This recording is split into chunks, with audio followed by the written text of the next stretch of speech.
UFC 316 just wrapped up, and overall it was a pretty solid card. The main card had 3 finishes, all being by submission, and they were all relatively, decent, exciting fights. So I'm just going to break down the fights, what happened, the results, what I think's next for the fighters, that sort of thing.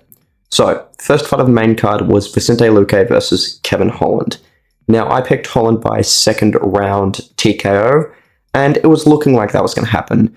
I predicted it pretty well. It was relatively competitive through the first round, but Holland had the big moments where his power really, really was showing. He was landing a lot of good right hands. Luque was landing, those calf kicks and some left hands over the top. And Holland in the clinch landed a really, really nice elbow that made like a huge hematoma on Luque that was really, really nasty. And that kind of carried it through into the second round, and eventually they got tangled up, and Holland was able to submit Luque. Now, Luque is a very, very savvy person on the ground, but so is Holland. And Holland has, big, long limbs. He's very, very crafty on the ground, and when he's not being overpowered by someone that's very clearly bigger than him, like at middleweight, he is actually quite a good grappler, at least from a jiu-jitsu perspective. So Holland is now back in the rankings at welterweight, forever sitting at, the 11 to 15 kind of spot. He called out Colby Covington. It seems like a fight that they'd make, the UFC would make. I think Dana showed quite a bit of interest in that. And to be completely honest, I think Holland beats Colby. I'm not picking Colby to beat a lot of people anymore, and I think it's a good matchup for him where he can be tested a little bit in the wrestling, but in most aspects of the fight, he has an advantage, and I'd like to see that fight next. Like, Kevin Holland, as weird and annoying as he can be, he's a really exciting fighter, and it's always nice to watch him win. So, next fight on the main card was Patchy Mix versus Mario Batista. Now, I picked Mix by round 2 submission, and first of all, credit to Mario. He fought exciting. He was trying to knock out Patchy Mix every second of that fight. He looked incredible. His boxing was on point, right? But Patchy, man, what's going on? I knew that Patchy's striking was a bit here and there, right? He's very ploddy, he's very flat-footed, he doesn't move his head a lot, but I thought it'd be not that bad. But when you have someone in front of you that's striking at a UFC level, it very clearly brings out the flaws in Patchy Mix's game, and I thought Patchy would shoot for a takedown, and don't get me wrong, Mario made that very difficult. He was drilling right hands to the body, he was changing levels, he was switching stances, he was getting out of the way, but there's a lot of times where Patchy could have just at least attempted one, and I think he only attempted one takedown in that entire fight, one, and it was a pretty sloppy shot. Whenever he got into the clinch, he had Mario like near the fence, didn't shoot, didn't do nothing. It was just really, really disappointing.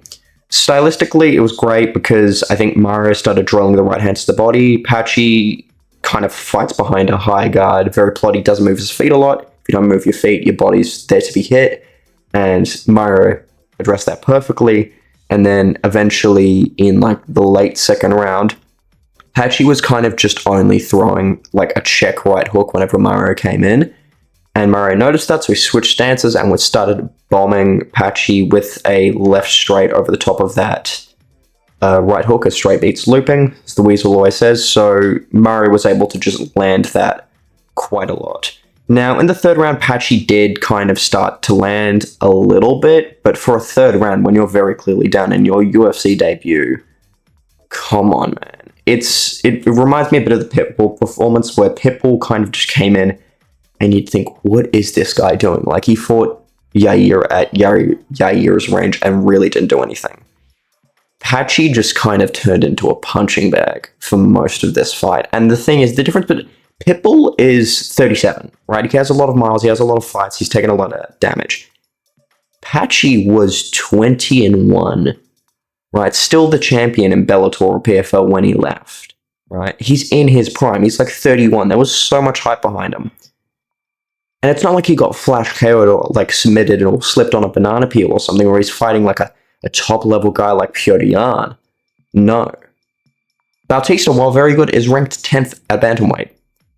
And he just schooled Patchy Mix, which is very, disappointing for, people like me who were looking forward to Patchy coming into the UFC. But for Mario, this is a really great step. Gets, the bad taste of the Aldo fight out of his mouth, and a main event is probably next from.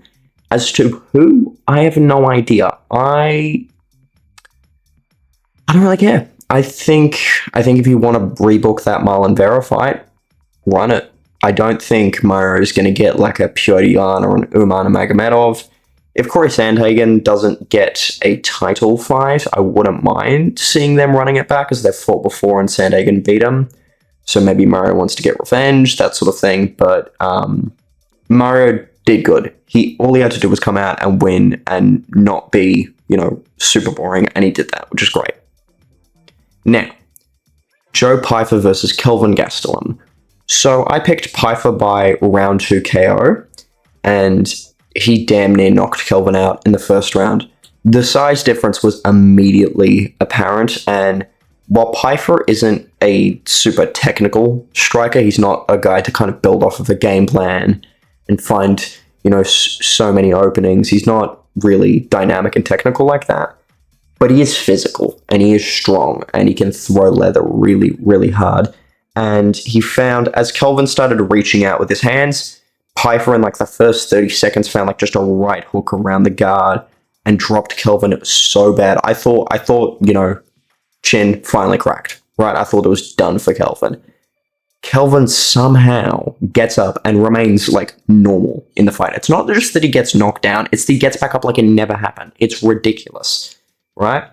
And then eventually Pyfer started drilling right hands down the middle, and I'm thinking, he's going to set up a head kick. Lands a flush head kick on Kelvin, does nothing, right? Absolutely ridiculous, this absolute refrigerator of a man. And then, again, same punches at the start of the round. Towards the end of the round, Pyfer lands that right hook around the guard, drops Kelvin really, really badly, and stands him back up, because Kelvin just gets, his feet on the hips and is able to push away really easily. It's hilarious how this happens. The second round was a lot more competitive. Pyfer still landing the bigger shots. The numbers were around even. Pyfer landed a really good left uppercut at the start of the round that I think, secured him the round. But the commentators were saying it might be a Kelvin round. It's getting close. When in reality, Kelvin had nothing. Kelvin's best round was the third round, where Pyfer wasn't really able to put anything together that well.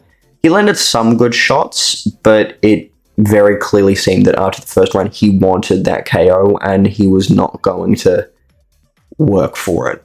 If you get what I mean, his coaches were calling for jabs, more combinations. He needed to take a lot more power off the punches just to help let them set up and let the punches flow. That's what the commentary was saying a lot. And when Pyfer would put, their jab together, do a 1-1-2, put multiple punches together, he'd have a lot of success. But he didn't do that for the majority of the fight. And in that third round, Kelvin was able to land some big, big left hands. But it did go to decision. Pyfer got the win. It's been a while since he's fought. He looked impressive. Dropping Kelvin Gastelum is always good. But in terms of the flaws in Pyfer's ability to game plan and sort of his fight IQ still kind of shows. He's a very good talent at middleweight, and I do think he can get to that top 7 range just purely off of physicality, grappling skill, and just he is good. But those more elite guys he is going to struggle with. And for Kelvin, just keep taking random fights. Kelvin's not going to get near the belt anytime soon, regardless if it's middleweight or welterweight. I think just, sort of fun fights for Kelvin is sort of in the book for him. Now, co-main event. Juliana Pena versus Kayla Harrison. I think I picked Kayla Harrison by round 2, round 3 finish. And the physicality I said was going to be a main thing, and I was bang on with it. Juliana Pena doesn't excel. And again, all respect, she did beat Amanda Nunes. Juliana Pena does not excel in any area of the fight. She's a jiu-jitsu ace who got submitted by Valentina Shevchenko, a kickboxer, and JDR, Jermaine Duran, also a kickboxer, right? She doesn't often submit people. Her striking is absolutely abysmal, right? She just windmills punches going forward. you see her trying to jab and dip, and she's just bringing her head all the way away from arm. It's ridiculous. And DC was saying before the fight started that Juliana has some really, really insane power. Who has she ever dropped? Right? Juliana's striking is not good, and her grappling isn't all that effective. Right? She's somewhat crafty on the ground, but it's a miracle that she became champion. She beat Nunes because Nunes was still suffering effects from COVID and likely didn't give a damn going into that fight, and it showed in the rematch. But fight opens up. Pena starts trying to, throw punches, but she's almost accepting being against the fence, which was terrible, absolutely terrible, in terms of game planning. Right? She just didn't have the footwork to move off of the fence, and Kayla is a big girl. She can, sort of impose herself. Kayla was landing a lot of good kicks, not really committing with the punches too much. Eventually gets in the clinch, gets a takedown, sort of sits in full guard for the majority of the round. Pena, her best strike in the fight was illegally landing a few up kicks that got a point taken away. And then they go back to the feet, they trade kicks for a little bit, here and there. Next round, Pena is landing some good, left and right hands off of Kayla's kicks. But again, Kayla's pressuring her to the fence. And against a judo fighter who needs to grab a hold of you, that's really, really important. And Kayla eventually takes Pena down and starts just muscling her around. Lands some good ground and pound shots.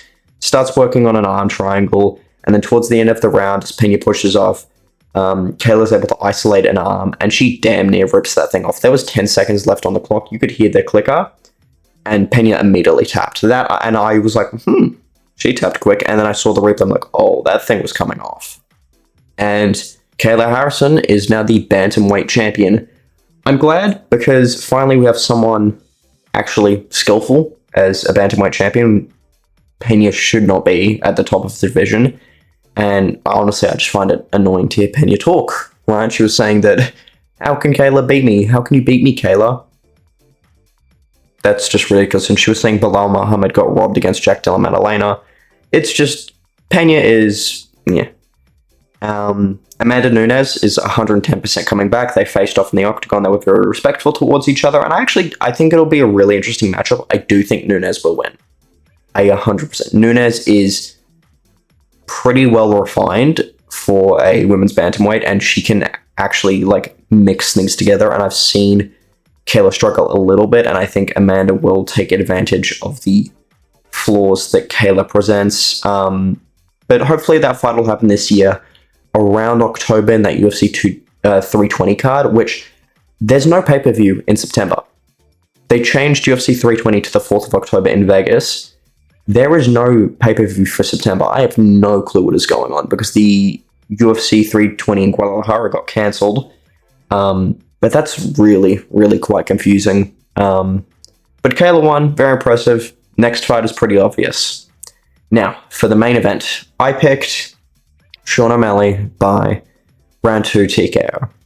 And yes, I was hilariously wrong, and I'll take that on the chin. O'Malley did do pretty good. You could tell that he came in a lot better shape. He was landing his punches a lot more. He's being a lot more accurate. He's having quite a lot more success on the feet. He was defending quite a lot of the takedowns in round 1 and 2. He was able to crack Morab with some pretty big shots. But one thing I think that kind of played into Morab's game is Morab was backing O'Malley against the fence, and O'Malley would constantly try to change direction, and in doing that, it would square him up for takedowns. And that's really where you saw Morab have a lot of success in the grappling. And then eventually, because O'Malley was so committed to defending the takedowns and just being offensive in the striking, Morab was able to land a lot of good left and right hands, a lot of good. He was cracking O'Malley pretty damn hard. And the fight was, even though it was probably 2-0 Morab, the fight was relatively competitive. And O'Malley seemed like, he had momentum going in his direction, right? He actually looked pretty good. He was landing some good step-through combinations. He was landing that teep kick to the body. He was doing good. But then, immediately, in the third round, Morab doesn't even need to get O'Malley against the fence, just topples him over. O'Malley does good to start getting back up. He works his way up. Morab, instead of just shooting, failing, resetting, shooting, in the third round, Morab got in on a shot. O'Malley started getting up. He then switched the grip, and then went to a different takedown. He chained them better. He chained them together a lot better. Morab has always been a volume takedown guy in the sense that, okay, he doesn't put takedown combinations together. Like, to put this in striking terms, Max Holloway will put several like long punch combinations together, while John Jones will pick, and he'll get a lot of strikes off, but he won't do them in combination. Morab's a bit like that. However, in the third round, he'd get on a single, he'd switch to the back, he'd switch back to the double, he'd rotate over and over and over and again, and eventually this gasses O'Malley out. O'Malley did a good job at trying to get up, trying to break the grip. He realized that Morab wasn't too much of a jiu-jitsu threat, so he was doing the right things. Morab eventually drags him back down to the mat. O'Malley kind of turtles, but not with a good base, right? He's not on his knees, he's kind of shrimped over. And as DC says, the Morab is not a submission threat, and to be fair, Morab isn't. He hadn't had a submission, I think, in his entire career up until this fight. And he locks up a ninja choke. O'Malley tries to roll out of it, and I thought he was going to roll out of it because it seemed to be on the neck more than anything. But as O'Malley rolls over, Morab almost sags his shoulder to the mat, flattens out, and then he sort of uses his forearm to just crush O'Malley, and that does force the tap. And legit submission, Morab looked incredible in this fight. He hanged a lot better in the striking. He confidently walked down O'Malley. He was able to chain his takedowns together really, really well. He took some, good hard shots, and he seemed unfazed. And he was able to pull off, one of the better submissions of his career, and outdid his performance against O'Malley in the Sphere. And as to what's next for Morab, that's really a really interesting question. There is always Umar, who can put up a competitive fight. Then there is a Petr Yan. However, I think Petr would just be out-volumed at this point, considering Morab's development. Then there's Corey Sandhagen. Now, while Corey doesn't have the stopping power, I think the fact that Corey likes to use step-in elbows and flying knees rather than standing knees is very, very good. Corey also has very sophisticated footwork that I think could keep him off of the fence if he plays smart. He's really good at mixing things up, so he will attack multiple targets. And he is a big bantamweight, and similar to O'Malley, where I think he can sort of hang in the grappling with Morab. The one difference is Sandhagen is a jiu-jitsu threat. He's kind of changed his style over the years, but he is very, very savvy on the ground, and he will attack the legs. And while I don't think that Sandhagen would beat Morab, I think he poses some very interesting threats on the ground with how he attacks leg locks and how he just kind of plays that guard game really, really well. So that's probably the fight that I'd want to see next. If Marcus McGee gets past Petr Yan, if they do fight, that would also be very, very interesting. McGee is a very dynamic sort of striker, and he plays that jiu-jitsu game very, very well. As for what's next for O'Malley, I don't really know. I'd love to see Yan versus O'Malley too, but scheduling-wise, I'm not sure if that'll happen so soon. O'Malley could fight Umar in October as well. O'Malley didn't really take any damage. I don't know if O'Malley really wants to be active and he wants, a fight that'll get him back in title contention. He can definitely fight Umar. I'm just trying to think, if you want a freebie, Rob Font is there, or Song Yadong versus Rob Font is happening. Take the winner of that. O'Malley, if he wants Cejudo, albeit Cejudo's, leaning towards retirement. There are some fights for O'Malley, but he's kind of in a weird position now where Morab seems like he's going to be at the top for a long time. And Morab is creeping towards, or is even at, bantamweight GOAT status. I think we bounced around that idea with Aljamain, and I think now we're moving on to Morab. But Morab's resume has been absolutely insane. Now, in terms of Dana White's post-fight announcements, he has said that John has accepted the Tom Aspinall fight, but, we're not hearing anything. So it is what it is. They moved the UFC No Shea card to San Antonio, Texas. That's no longer a pay-per-view. UFC 320 is happening in October, so there's no September pay-per-view. My bet for that would be Jack Della Maddalena versus Islam Makhachev. Both Ali Abdelaziz and Jack Della have said that they expect it to happen in Vegas around that time.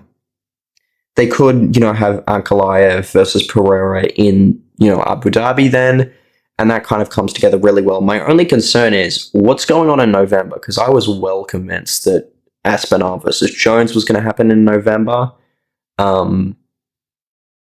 But then John Anik and some reports have been saying December. So what's going on? Do we get another Pantoja title defense? Does Topuria defend again against someone? I'm not entirely too sure. Does Volk fight Movzar in November? Or a year in November? That could happen. But there's some very interesting, pieces that have to fall into place over the next few months in terms of how the rest of the year shapes up for the UFC, because they've kind of under-delivered on the start, but they can definitely pick it up over these next few months. Topuria versus Oliveira is right around the corner, and I can't wait for that. So anyway, guys, this was just my reaction to the UFC 316 card. Let me know your thoughts on it down below. Absolutely roast me for my pick of O'Malley winning. That's completely fine. But anyway, guys, like, comment, subscribe, and I'll see you later.